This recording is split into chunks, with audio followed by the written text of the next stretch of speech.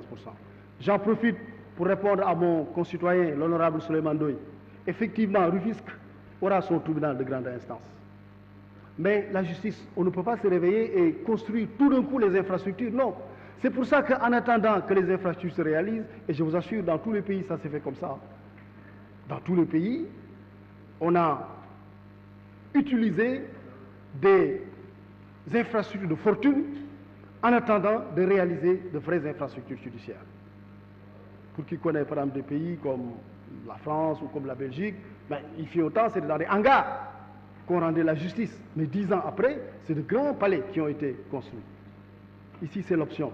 Donc on réalise la carte judiciaire, mais on ne va pas dire non. on va croiser les bras, ne pas réaliser la carte judiciaire parce que nous n'avons pas construit de bâtiment. Non, même si on ne construit pas de bâtiment, ce n'est pas grave. On peut rendre la justice, on n'a pas besoin d'être propriétaire du bâtiment, l'État n'a pas besoin d'être propriétaire du bâtiment pour rendre la justice. L'essentiel, c'est qu'il faut rendre la justice. L'essentiel, c'est qu'il faut rapprocher la justice du justiciable. L'essentiel, c'est qu'il faut faciliter les choses aux citoyens, notamment aux justiciables. C'est ainsi, par exemple, qu'à Mour, on n'a pas de bâtiment, mais on a loué un immeuble et on a installé le TGI. 30 à 40% du contentieux de Thiès, c'est à Mour. Mais on met le TGI de Mour, même s'il n'y a pas de bâtiment. C'est comme ça. Et c'est comme ça qu'on est en train de faire un peu partout. Guinguinéo a été évoqué, c'est ça qui a été fait. Souleymane Ndéné a eu d'ailleurs la générosité de vouloir prêter à l'État sa maison. Mais on n'accepte pas de prêt, non. C'est l'État, il faut formaliser, il faut conventionner pour installer le TI. Mais en attendant que le TI soit construit à Guinguinéo. Donc la dynamique, c'est ça. C'est réaliser la carte judiciaire avec les moyens du bord, avec la perspective de construire les infrastructures judiciaires qui répondent aux standards.